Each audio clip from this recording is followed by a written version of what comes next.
मैं रवि कुमार, स्वागत है आपका रनेशा आईएएस में। चलिए आज जेपीएससी के लिए हम लोग मुख्य परीक्षा पर कुछ चर्चा कर लेते हैं। चूँकि बीपीएससी के मुख्य परीक्षा इधर हुए हैं, समाप्त हो चुके हैं, तो ऑप्शनल के पेपर्स आ चुके हैं। तो मैंने देखा हिस्ट्री और ज्योग्राफी के प्रश्नों को। तो हिस्ट्री और ज्योग्राफी के जो प्रश्न आए हैं बीपीएससी में, वो जेपीएससी के कई पार्ट्स जो हैं वहाँ के सिलेबस से टैली करते हैं। तो प्रश्न भी आए हैं, तो उन प्रश्नों पर भी चर्चा करेंगे। पहले हम लोग थोड़ा सा चर्चा कर लेते हैं जेपीएससी के सिलेबस पर। यह है आपका पेपर 3। एक पेपर तो क्वालिफाइंग है, पहला हिंदी इंग्लिश वाला, उसके बाद तो लिटरेचर पेपर है, इसलिए इसका क्रम आता है पेपर 3, जो जीएस पेपर 1 के रूप में आप जान सकते हैं। यहाँ पर देखिए इतना टफ बना दिया गया है। हालांकि इसका पैटर्न थोड़ा सा आगे चल के जब समझिएगा तो थोड़ा सा इजी फील होगा कि इसी में इतिहास और भूगोल दोनों, एक तो काफ़ी वास्ट सिलेबस होते हैं इतिहास और भूगोल के, और इसने वास्ट दिया भी है, केवल वर्ल्ड हिस्ट्री को हटाया है। ज्योग्राफी में तो वो भी नहीं हटाया है, वर्ल्ड ज्योग्राफी भी शामिल है, क्लाइमेटोलॉजी शामिल है, ओशियोनोग्राफी शामिल है, जियोमॉर्फोलॉजी शामिल है, हर चीज़ को शामिल कर दिया है। लेकिन इसका पैटर्न जो है कहीं ना कहीं से थोड़ा सा इसे इजी बना देता है, क्योंकि जो दोनों पेपर आपके होंगे हिस्ट्री और ज्योग्राफी के, ये दोनों 4-4 खंड में स्पष्ट रूप से विभाजित होंगे। और यहाँ पर जो आपका व्यवस्था है, 4 खंड आपका हो गया, 100 मार्क्स जो है हिस्ट्री के लिए होगा और 100 मार्क्स किसके लिए होगा? ज्योग्राफी के लिए होगा। अब इन 100 मार्क्स में किस तरीके से विभाजन है, देखिए इतिहास पर हम लोग बात करते हैं। तो पहला तो 10 प्रश्न जो होगा वो 2-2 अंक का होगा और ये 20 अंक का होगा। और ज्योग्राफी की अगर बात करते हैं तो वहाँ भी जो पहला प्रश्न होगा वह ऑब्जेक्टिव होगा, जिस तरीके से इतिहास में पहला प्रश्न है, वहाँ पर भी 2-2 अंक का एक प्रश्न होगा, तो 20 नंबर वहाँ, तो 20 वहाँ, 20 यहाँ, हो गया 40 नंबर। 40 नंबर ऑब्जेक्टिव है और सिलेबस में स्पष्ट रूप से लिखा गया है कि ये जो 40 नंबर है ये पूरे सिलेबस को कवर करेगा। यानी कि अगर आप आधा अधूरा पढ़ करके जाते हैं तो कहीं ना कहीं से प्रॉब्लम आ सकती है। सिलेक्शन मेंस के लिए किया जाता है, अगर आप सिलेक्शन करेंगे तो ऑब्जेक्टिव में फंस सकते हैं। लेकिन जो इतिहास को मैंने पढ़ा दिया है प्रीलिम्स के लिए, अगर ये आप पढ़ लेंगे तो वहाँ के सारे 10 प्रश्न बन जाएंगे, निश्चिंत रहें। ठीक है, क्योंकि यहाँ पर मैं अभी वर्ल्ड हिस्ट्री को नहीं पढ़ाने जा रहा हूँ। जब वो आईएएस या बीपीएससी, आईएएस का स्पेशली, बीपीएससी का तो ऑप्शनल नहीं पढ़ाना है इतिहास, वहाँ सिर्फ एलएसडब्ल्यू को मैं प्रयास करूँगा। जो भी ऑप्शनल पेपर होगा इतिहास या भूगोल के लिए, वो आईएएस के लिए ही मैं पढ़ाऊँगा। ओके, यहाँ के लिए सिर्फ एलएसडब्ल्यू, और झारखंड सीडीपीओ में भी वह काम देगा, बिहार सीडीपीओ में और बीपीएससी में। तो एलएसडब्ल्यू का क्लासेस मैं लूँगा जेपीएससी के बाद, वही हमारा टारगेट है। तो यहाँ पर देखिए 10 और 10 प्रश्न हो गया, 20 प्रश्न, 40 मार्क्स, बच गया 160 मार्क्स। उसको भी 2 पार्ट में कीजिए, 80 मार्क्स इतिहास में, 80 मार्क्स ज्योग्राफी में। इस 80 मार्क्स को किस तरीके से डिवाइड करेगा जेपीएससी, उसको समझिए। तो 4 खंड हैं, इतिहास में भी 4 खंड किए गए हैं और भूगोल में भी। इतिहास में कौन कौन से 4 खंड हैं? प्राचीन भारत का इतिहास, मध्यकालीन भारत का इतिहास, आधुनिक भारत का इतिहास, और लास्ट जो सेक्शन है झारखंड का इतिहास। ज्योग्राफी में जो आपके सेक्शन किए गए हैं वो भी मैं बता देता हूं आपको। पहला तो है सामान्य सैद्धांतिक भूगोल, है ना, पहला सेक्शन है भौगोलिक भूगोल, ये लिख रहा है, सैद्धांतिक भूगोल हो गया। फिर भारत का भौतिक और मानव भूगोल दूसरा खंड में है, और तीसरा खंड जो है भारत के प्राकृतिक संसाधनों का विकास और उपयोग, माने प्राकृतिक संसाधन हो गया। एक तो समझ लीजिए physical geography of the world, second physical geography of India, और थर्ड जो है भारत के प्राकृतिक संसाधन, नेचुरल रिसोर्सेस ऑफ इंडिया, और फोर्थ में वही झारखंड का भूगोल। तो ये 4 खंड हो गए। अब प्रश्न कैसे रहेंगे देखिए, यहाँ पर अब थोड़ा सा टफ आ जाएगा। पैटर्न थोड़ा आसान है लेकिन फिर भी टफ इसलिए आपको पड़ेगा क्योंकि 4 सेक्शन में एक एक प्रश्न ही रहेंगे, चारों सेक्शंस। और कोई 2 प्रश्न आपको बनाना है। ऑब्जेक्टिव तो दोनों में अनिवार्य है, वहाँ से तो आप बच ही नहीं सकते हैं। यहाँ पर जो 4 खंड है, यहाँ चारों खंड से एक एक प्रश्न इतिहास का, और इधर जो 4 खंड है भूगोल वाले का, यहाँ पर भी चारों से एक एक प्रश्न। यहाँ भूगोल में किसी 2 खंड से आप चुन लीजिए, 2 प्रश्न बना दीजिए। इतिहास में किसी 4 खंड में से किसी 2 प्रश्न को चुन लीजिए, वहाँ पर बना दीजिए। अब ये 40 मार्क्स के भी रह सकते हैं, एक सिंगल प्रश्न, या फिर 2 पार्ट में विभाजित भी रह सकते हैं, छठा जेपीएससी में जैसा देखा गया है। तो यहाँ पर कठिनता यह उत्पन्न हो सकती है कि अगर पहले 4 खंड में आपने 2 खंड को टारगेट कर लिया है, हमारी जो सलाह रहेगी चौथा खंड को दोनों में जरूर टारगेट कर लीजिए, है ना। एक इतिहास का, झारखंड का इतिहास, दूसरा झारखंड का भूगोल, उसका एक भी टॉपिक को छोड़ के मत जाइएगा। झारखंड के भूगोल को लगभग मैंने पढ़ा दिया है, 4-5 टॉपिक बचा हुआ है। मेरे पीटी वाले क्लास वास्तव में मेंस को ध्यान में रखते हुए ही मैंने लिया था, उसको आप देख सकते हैं। और झारखंड के भूगोल के सिलेबस वाइज है। जेपीएससी पेपर 2 का जो झारखंड का भूगोल में क्लास ले रहा था, वो मुख्य परीक्षा के लिए भी लगभग काफ़ी है। कुछ टॉपिक्स बचे हुए हैं, नगरीकरण, जनसंख्या वगैरह। तो ये वाला सेक्शन को आपको पूरा करना है, झारखंड का इतिहास और झारखंड का भूगोल। यहाँ पर कहीं से कोई कमी मत छोड़िएगा, क्योंकि प्रश्न जो पिछला बार पूछा गया ना झारखंड का इतिहास से, सिंगल तो प्रश्न था, बिरसा आंदोलन पूछ दिया गया और साथ में सरदारी आंदोलन को जोड़ दिया गया, है ना। इसलिए पीटी का जब आप गहराई से स्टडी करेंगे, वो कहीं ना कहीं से आपको वहाँ पर मदद करेगा। अब रह गया आपका 3 खंड, और कौन कौन अटेम्प्ट किया जाए, है ना। तो भारत के इतिहास का सेक्शन अगर हम देखते हैं तो प्राचीन भारत का इतिहास, मध्यकालीन भारत का इतिहास और आधुनिक भारत का इतिहास। तो अगर इतिहास आपका विषय नहीं रहा है तो बेहतर होगा आप आधुनिक भारत के इतिहास को चुनें। कल से मैं क्लास लेने ही वाला हूँ आधुनिक भारत के इतिहास को। अगर उन सारे क्लासेस को कर लेते हैं तो आपका बेस तो ऐसे भी बन जाएगा। लेकिन अगर मेरे क्लासेस को आपने प्राचीन भारत और मध्यकालीन भारत को कर लिया है तो आप कोई भी चुन सकते हैं, अगर आपने याद कर लिया है, कोई फिर टेंशन की बात नहीं है। अगर इतिहास आपका ऑप्शन रहा है, इतिहास में आपका इंटरेस्ट है, फिनिश है, तो कोई भी एक सेक्शन आपको चुनना है। चुनना किस लिए है? मान लीजिए आपने प्राचीन भारत को चुना और झारखंड के इतिहास को चुना, तो प्राचीन भारत के इतिहास में एक भी प्रश्न छूटना नहीं चाहिए। क्लियर? रहा बात अब मध्यकालीन भारत और मॉडर्न को क्या छोड़ दिया जाए, या अगर आपने मॉडर्न लिया है तो क्या प्राचीन और मध्यकालीन भारत को छोड़ दिया जाए, यह भी प्रश्न उत्पन्न होता है। कन्फ्यूज आप हो सकते हैं कि छोड़ के अगर जाएंगे और सिंगल तो क्वेश्चन आएगा, 4 में से आप 2 का तो तैयारी करके नहीं गए हैं, ठीक है। अब वहाँ अगर मिस कर गए हैं प्राचीन भारत का इतिहास या झारखंड में कुछ घुमा के दे दिया, तब क्या करेंगे फिर? तो छोड़ना नहीं है। जब समय आएगा मुख्य परीक्षा की तैयारी में शुरू करवाऊंगा, तो अगर आप ऐसे, मैंने रणनीति भी बना दिया है, मेरे ब्लॉग पर देख सकते हैं। अगर प्राचीन भारत और झारखंड के इतिहास को आप टारगेट करते हैं तो मध्यकालीन भारत और आधुनिक भारत के इतिहास में क्या क्या पढ़ना है फिर एक्स्ट्रा, तो मैं कुछ मोस्ट इम्पॉर्टेंट टॉपिक्स आपको बता दूंगा, उसको तो ज़रूर तैयारी कर लीजिएगा। इसमें मत रहिएगा कि मैंने 2 कर लिया है 2 बना दूंगा, है ना। जो मैं बता दूंगा कि हाँ ये करना है वो कर लीजिएगा। उसी तरह से मध्यकालीन का अगर आपने टारगेट किया है और झारखंड के इतिहास का, तो मेरे प्राचीन और आधुनिक भारत में जो मैं बता दूंगा कि ये सब टॉपिक आपको करना है, वो सब कर लीजिएगा। उसी तरह आधुनिक और झारखंड को अगर आपने टारगेट किया है तो जो मैं प्राचीन और मध्यकालीन भारत के लिए बताऊंगा कि इन सभी टॉपिक्स को आपको कर लेना है, वो दोनों करने के साथ उसको आपको करना ही होगा, तब आप सेफ होकर के जाएंगे। ओके, अब हम लोग आते हैं भूगोल पर, है ना। भूगोल में देखिए, झारखंड के भूगोल को तो आपको चयन करना ही है, उसको छोड़ना नहीं है।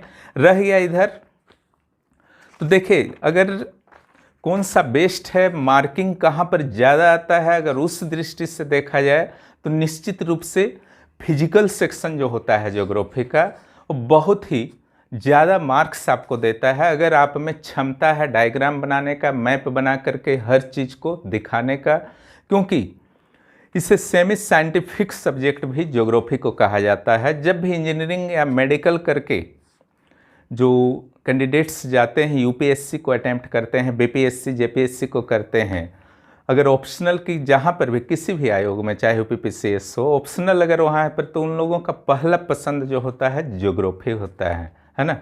इसका कारण है इंडियन ज्योग्राफी, पहला का फिजिकल सेक्शन और दूसरा जो वर्ल्ड ज्योग्राफी का फिजिकल सेक्शन है ना, जिसमें कि मुख्य रूप से क्लाइमेटोलॉजी, ओशनोग्राफी और जियोमॉर्फोलॉजी होता है। ये वास्तव में मैथ्स और साइंस की तरह है, जो आप अगर समझ गए है ना, अगर आप समझ जाते हैं तो इसमें रटना कम है, आप बहुत अच्छी तरह से एक्सप्रेस कर सकते हैं, लिख सकते हैं, मैप में ही मैक्सिमम चीज़ को दिखा सकते हैं किसी भी प्रश्न के उत्तर के लिए, अगर आप में क्षमता है।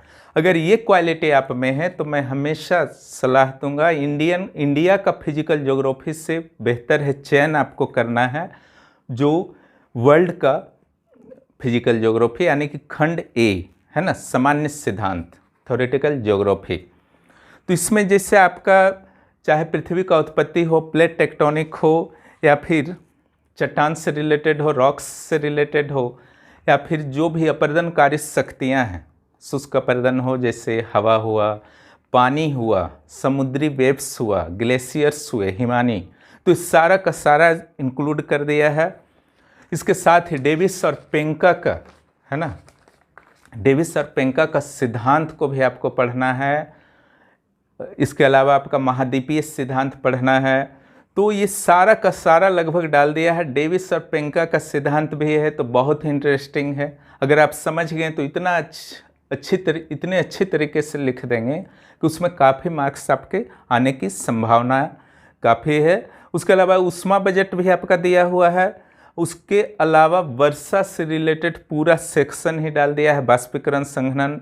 एक जो इम्पोर्टेंट है कोपेन एंड थांडवेट का जलवायु वर्गीकरण जो है 2 डाला है ना, और एक जलवायु परिवर्तन वगैरह डाला है। तो ये तो खैर कॉमन पॉइंट है, पर्यावरण से पर्यावरण भूगोल का हो गया। लेकिन कोपेन थांडवेट जो है, कोपेन तो थोड़ा इजी है ना, लेकिन थांडवेट जो है उलझाऊ है। आप बार बार भी पढ़िएगा ना तो कन्फ्यूजन होते रहता है, और उसको याद करके जाना एक बहुत बड़ा चुनौती होता है। कोपेन ऐसा नहीं कि बहुत ईजी, किसी बुक में आप देखिएगा बहुत सामान्य रूप से बना दिया है, ऐसे में मार्क्स नहीं मिलेगा है ना। फिजिकल ज्योग्राफी के लिए सविंदर सिंह है ना, चाहे आप हिंदी मीडियम के हैं या इंग्लिश मीडियम के, वर्ल्ड का फिजिकल ज्योग्राफी के लिए सविंदर सिंह का कोई विकल्प नहीं है। उसको पढ़ लीजिए, हर समस्या दूर हो जाएगा।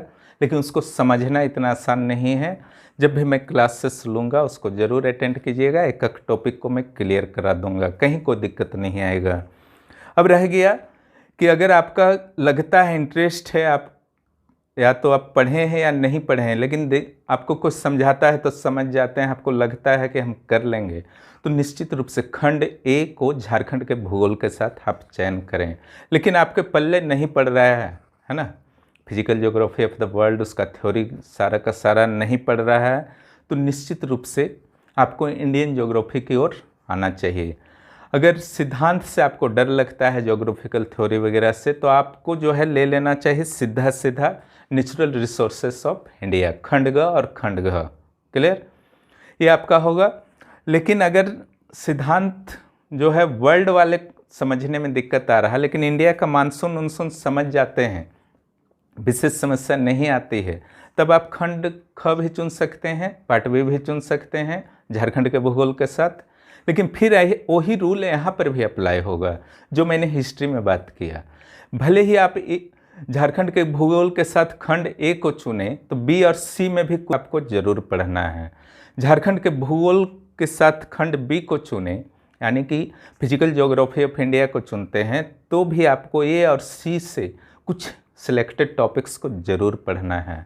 और खंड सी अगर चुनते हैं तो ए और बी से भी कुछ सिलेक्टेड टॉपिक पढ़ना ही पड़ेगा आपको। चलिए, अब बिहार बीपीएससी 66 बीपीएससी में जो प्रश्न आए थे मेंस में ज्योग्राफी में, उन सेक्शंस पर हम लोग थोड़ा चर्चा करते हैं जो आपके जेपीएससी मुख्य परीक्षा में हैं। बाकी सेक्शन पर मैं अभी चर्चा नहीं करूंगा। तो सबसे पहले हम लोग इतिहास पर चर्चा कर लेते हैं, उसके बाद भूगोल पर। देखिए, एक पहला जो क्वेश्चन था, सिंधु घाटी के मुख्य विशेषताओं के बारे में आप क्या जानते हैं, विवेचना कीजिए। ये तो मैंने प्रीलिम्स के क्लासेस में ही बहुत सारा चीज़ बता दिया है, हालांकि उससे चलेगा नहीं, यहाँ पर प्रेजेंटेशन आपका इम्पोर्टेंट होता है, लेकिन ये सीधा सीधा आपका प्रश्न था। बस जो जो विशेषता है आपको लिखना है, क्लियर, और उसका विवेचना करना है। समीक्षा परीक्षण वगैरह तो दिया नहीं है। तो सिंधु घाटी का हर विशेषता, तो इसको बहुत अच्छी तरह से मैं समझा दूंगा। सामाजिक विशेषता, आर्थिक विशेषता, राजनीतिक विशेषता, धार्मिक विशेषता, सांस्कृतिक विशेषता, ओके। यहाँ तक कि आपको यहाँ पर इंक्लूड करना है, अगर अच्छा मार्क्स आपको लाना है तो उद्भव से संबंधित विशेषता और पतन से संबंधित विशेषता, वह भी विशेषता में जाएगा, क्योंकि उद्भव पर भी विवाद है, सिंधु घाटी सभ्यता का पतन पर भी विवाद है। ये दोनों, ये बीच वाले जो मैंने सारा चीज़ कहा, सामाजिक, आर्थिक, धार्मिक, राजनीतिक, सांस्कृतिक, ये तो कहीं ना कहीं से इजी हैं, लेकिन ये उद्भव और पतन वाला जो विवादित है, इसको क्लियर करके लिखना कि परीक्षक के सीधे दिमाग में इन कर जाए, वो इतना आसान नहीं होता। इसमें से उद्भव और पतन संभवतः आपका जेपीएससी मेंस में भी सिलेबस में है, विशेषता तो है ही, है ना। अगला प्रश्न जो है, मौर्य साम्राज्य की केंद्रीय वहीवटी व्यवस्था का वर्णन करें। तो यह वहीवटी थोड़ा अब जो अनुवाद प्रॉब्लम है ना, सेंट्रल एडमिनिस्ट्रेटिव सिस्टम, यानी कि कैसे जो सेंटर में कैसे शासन होता था सेंटर लेवल पर। तो यहाँ पर देखिए, आपको 2-3 लेवल पर आपको वर्क करना होगा, 2 लेवल पर स्पेशली। एक तो चंद्रगुप्त का कैसा शासन व्यवस्था था, जो शुरुआती तौर पर आप देखते हैं चाणक्य का सप्तांग सिद्धांत वगैरह। अशोक ने उसमें क्या क्या चेंजेस लाए, वहाँ पर वो दे देना है। केंद्रीकृत कैसे था, है ना, चूँकि सेंट्रल शासन व्यवस्था के बारे में बोल रहा, तो केंद्रीकृत कैसे था वो बताना है। अधिकारियों के नाम बताना है, उनके वर्क बताना है, ठीक है। तो इस सारा सेक्शन को लिखना है। भी एक सिंपल वर्णन कीजिए था, कोई टेंशन नहीं। अगला जो क्वेश्चन है, कला के क्षेत्र में गुप्त युग की उपलब्धि, है ना। तो कला के क्षेत्र में मैंने बहुत अच्छी तरह से तो प्रीलिम्स में ही पढ़ा दिया है, ये भी आपके जेपीएससी सिलेबस में है। तो कला के क्षेत्र में स्थापत्य कला को आपको महत्व देना है। मंदिर बनना स्टार्ट हो गया था, किस तरीके से स्थापत्य कला के वहाँ विशेषताएं थी। 1-2 मंदिर का डायग्राम सहित जो है विवरण दे देना है। चारों ओर सीढ़ियाँ होती थी, जो आपका प्रवेश द्वार पर गंगा यमुना की मूर्ति होती थी। शिखर बनाने का प्रयास शुरू हुआ था देवगढ़ का मंदिर में। देवताओं के बारे में थोड़ा सा बता दिए, मंदिर के बारे में बता दिए, है ना। उसके बाद आप अजंता चित्रकला के बारे में आप बता सकते हैं। उसके बाद जो है साहित्य और विज्ञान का स्पेशली यहाँ पर आपको विवरण देना है, क्योंकि स्वर्ण युग यही कारण से कहा जाता है। इसके कल्चरल जो भी सांस्कृतिक उपलब्धियाँ थीं, उसके कारण ही कहा जाता है। अगला जो प्रश्न है, विजयनगर, है ना, विजयनगर साम्राज्य के सामाजिक, आर्थिक, सांस्कृतिक स्थिति का वर्णन करें। प्रीलिम्स में मैंने जो आपको दिया है जेपीएससी पेपर 1 के लिए, विजयनगर का स्पेशली ही मैंने पढ़ा दिया है, वहीं से निकल जाएगा प्रश्न, है ना। लेकिन थोड़ा तो प्रैक्टिस करना ही होगा। अगला जो है, जहांगीर काल में मुगल चित्रकला अपनी चरम सीमा पर थी, इसकी विवेचना करें। निश्चित रूप से जिस तरीके से स्थापत्य कला के मामले में जो आपका शाहजहाँ का काल स्वर्ण युग माना जाता है, चित्रकला के मामले में जहांगीर का काल स्वर्ण युग माना जाता है, और दोनों का पतन जो हुआ औरंगजेब के काल में हुआ, है ना। तो इसके बारे में मैंने ऐसा नहीं कि बहुत ज़्यादा दिया है प्रीलिम्स में, बहुत नहीं दिया है, इससे उत्तर तो लिखाएगा नहीं, वो प्रीलिम्स के लेवल पर दिया गया है, क्योंकि चित्रकला का अलग से स्टडी करना पड़ेगा आपको। जहांगीर, अकबर और शाहजहाँ, स्पेशली जहांगीर और अकबर के काल में, है ना। शाहजहाँ के काल में पतन शुरू हो गया था चित्रकला का। अब आ जाइए, मराठा सत्ता के विस्तार में पेशवा बाजीराव प्रथम का योगदान का विवेचना करें। हाल ही में मैंने क्लास लिया है मराठा का, बाजीराव प्रथम के बारे में भी थोड़ा बहुत बताया था, उससे उत्तर तो नहीं लिखाएगा, उसको डिटेल करना होगा, लेकिन रहेगा वही मेन पॉइंट्स, है ना। 20 वर्ष की आयु में बैठा था। 1722 में जो है सिद्धि के जजीरा के सिद्धियों को हराया था, जो अरबी लोग थे। उसके अलावा मालवा बुंदेलखंड को किस तरीके से जीता, साउथ के जो आपके निजाम थे उनसे। उसके अलावा पुर्तगालियों से जो सॉल्सेट बेसिन वगैरह जीता था, उस सारा को आपको लिखना है। और बाजीराव प्रथम का जो है गुरिल्ला युद्ध के जो है ये काफ़ी ही प्रसिद्ध है गुरिल्ला युद्ध के लिए, बाजीराव प्रथम। और बाजीराव प्रथम के काल में कुछ जो आपका हुआ था, जो मराठा संघ बना था, नागपुर हुआ, बड़ौदा हुआ, पुणे हुआ, ग्वालियर हुआ, है ना। तो इस सारा का सारा जो मराठा संघ बना था उसके बारे में भी विवरण देना है। तो योगदान आपका ही रहेगा, और जैसे कि योगदान जो नहीं है वो आपको नहीं देना है। जैसे मस्तानी नाम के एक वेश्या के साथ इसका संबंध था बाजीराव प्रथम का, तो कोई योगदान नहीं है तो उस चीज़ को नहीं डालना, कहानी नहीं लिखना है आपको। जो जो योगदान है, जितना पॉइंट्स मैंने पहले बताया योगदान में आ सकता है ना। मराठा संघ भी कैसे योगदान है वो जब पूरी तरह से समझाऊंगा तो क्लियर हो जाएगा। अगला ये भारत के औपनिवेशिक शासन काल के दौरान शिक्षा और न्याय व्यवस्था का विश्लेषण करें। शिक्षा और न्याय का, है ना, अंग्रेजी काल में, ये अच्छी तरह से आपको स्टडी करना होगा। और निश्चित रूप से इस प्रश्न का तो उत्तर 12th क्लास वाले एनसीईआरटी जो मॉडर्न जिसमें है उससे ही आपका बहुत अच्छा, वहाँ पर बहुत अच्छा दिया हुआ है। 19वीं शताब्दी में भारतीय धर्म और समाज में हुए सुधार में राजा राम मोहन राय का योगदान, है ना, ये पूछ दिया गया था। और सहयोग आंदोलन, कारण, कार्यक्रम, सफलता, निष्फलता, इसका अर्थ है कि कहाँ तक वो सफल रहा। उसके बाद तो आपका ये आ गया है वर्ल्ड हिस्ट्री, है ना। अब चलिए हम लोग थोड़ा सा ज्योग्राफी पर देख लेते हैं जो जेपीएससी से टैली करता है। देखिए जेपीएससी का जो सिलेबस है उसके अनुसार पहला जो क्वेश्चन आया था बीपीएससी में, प्लेट विवर्तन की क्या है, प्लेट संचलन कैसे भूपटल में बदलाव लाता है। तो पहले तो आप प्लेट जो पीटीटी है, प्लेट टेक्टोनिक थ्योरी, उसको अच्छी तरह से आप विवरण दे देंगे। सारे सिद्धांतों को समझाते हुए पक्ष विपक्ष डायग्राम यहाँ पर बहुत ज़रूरी हो जाता है। कैसे भूपटल में परिवर्तन लाता है ना। तो यहाँ पर ज्वालामुखी के बारे में आपको देना है, अर्थक्वेक के बारे में यानी कि भूकंप के बारे में देना है, पर्वत कैसे निर्माण होता है, द्वीपों का कैसे निर्माण हुआ है, जापान जैसे द्वीप, फिलीपींस जैसे द्वीपों का, वो सब चीज़ों को क्लियर करते हुए आपको देना है। प्लेट के आप प्रकार बताएंगे ही। तो ये तो आपका पॉपुलर क्वेश्चन ये सब है, लेकिन उत्तर इतना पॉपुलर नहीं होता है। बार बार ये क्वेश्चन आता है, बार बार लोग अच्छी तरह से लिख करके नहीं आ पाते हैं। इसलिए प्रैक्टिस कुछ टारगेटेड क्वेश्चन जिससे मैं बता दूंगा मुख्य परीक्षा के समय में, आप लोग बहुत अच्छी तरह से कर लेंगे। शुष्क पर्यावरण के अपर्दन और निक्षेपण भू आकृतियों का वर्णन करें। तो कोई भी क्षेत्र अगर शुष्क होता है, भी जेपीएससी के सिलेबस में है, तो वहाँ पर कौन सी अपर्दन शक्ति जो है प्रभावी होती है? हवा, पानी तो वहाँ होगा नहीं। तो यानी कि एक इनडायरेक्ट रूप से बोल रहा है कि हवा से, पवन से, जो भी निक्षेपण से और अपर्दन से अलग अलग स्थलाकृतियाँ बनती हैं, उससे आपको क्या करना है, अच्छी तरह से समझाना है। यहाँ पर तो डायग्राम एकदम मस्ट है। अगला जो क्वेश्चन आया है महासागरीय धाराएं और जल चक्र, है ना। तो महासागरीय धाराएं तो आपके सिलेबस में है। तो महासागरीय धाराएं कौन कौन सी हैं? विश्व की प्रमुख महासागरीय धाराएं, उत्तरी अटलांटिक प्रवाह और लेब्राडोर धारा का तटीय क्षेत्रों के जलवायु की तुलना और अंतर बताएं, है ना।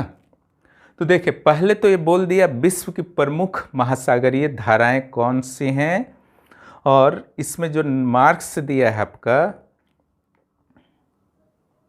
25, है ना। तो 10 मार्क्स में उसको आपको मैनेज करना है। विश्व की प्रमुख महासागरीय धाराएं कौन सी हैं, इधर 15 मार्क्स रखे। तो विश्व का पूछा है, सिर्फ अटलांटिक महासागर का नहीं पूछा है। तो सबसे पहले तो 2-4 लाइन भूमिका जो भी लिखना है लिख दीजिए। उसके बाद इसमें बेहतर होगा कि एक वर्ल्ड का अच्छा सा मैप बना दीजिए, ठीक है। उल्टा 8 जो होता है ना, धारा का बहने का क्रम होता है। फटाफट एकदम सारे महासागरों में उल्टा 8 को बनाइए और नाम लिखते जाइए, ओके। जो भी आपका जो इक्वेटर से जब पोल की ओर जाएगा, चाहे नॉर्थ पोल की ओर या साउथ पोल की ओर, है ना, वो सारे के सारे जो हैं गर्म जलधाराएं होंगे। और जो पोल से इक्वेटर की ओर आएगा, चाहे नीचे से आए या ऊपर से आए, उस सारा का सारा कौन सा धारा होता है? ठंडी जलधाराएं होती हैं, है ना। तो इसको जो है आपको पूरी तरह से क्लियर करके दिखा देना है, नाम वगैरह फटाफट लिख दिए, हल्का फुल्का लिखें, तो ये जो है 2 पेज में आपका फिनिश हो जाएगा मैप सहित।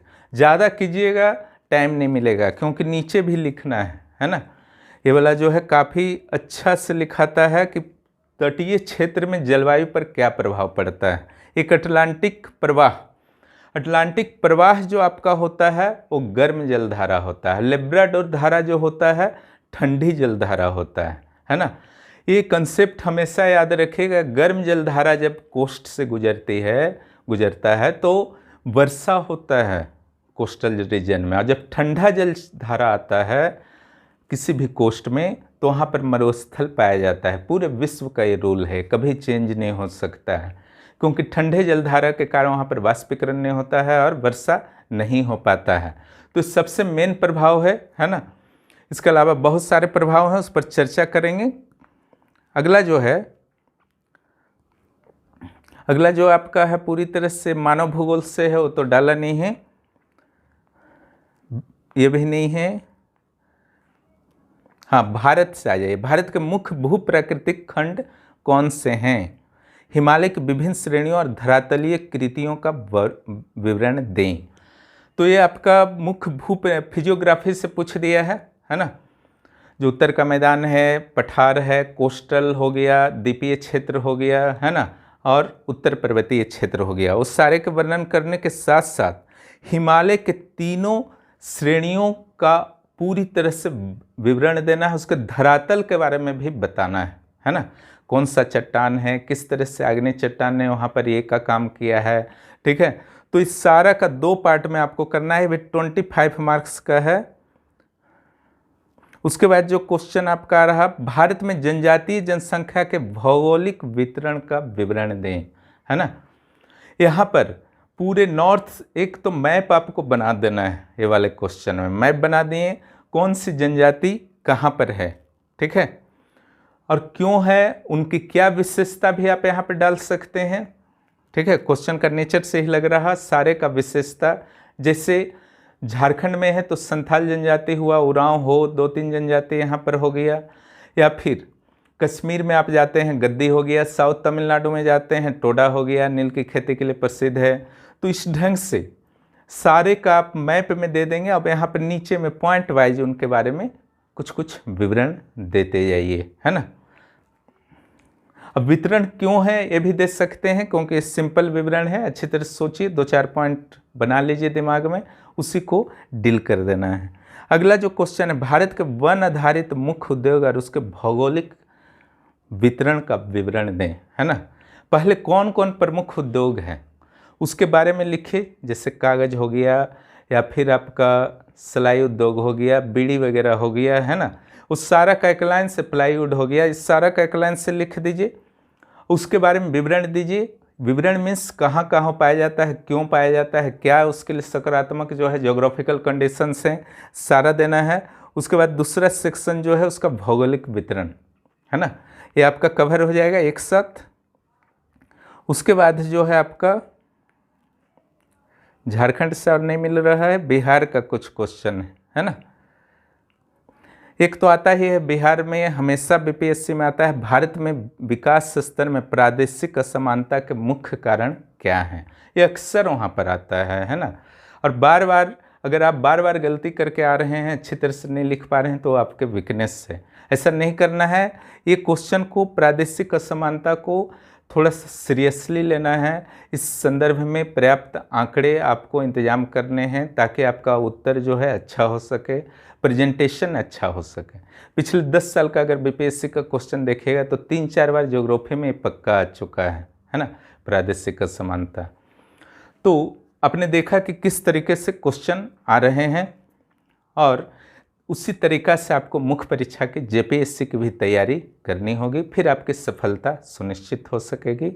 और जो भी इस चैनल पर नए हैं, चैनल को सब्सक्राइब कीजिए, और जो चैनल की मेंबरशिप को भी आप प्राप्त करें, उससे कुछ एक्स्ट्रा लाभ मैं पर्सनल देने का प्रयास आपको प्रीलिम्स और मुख्य परीक्षा दोनों में करूँगा। वीडियो देखने के लिए बहुत बहुत धन्यवाद।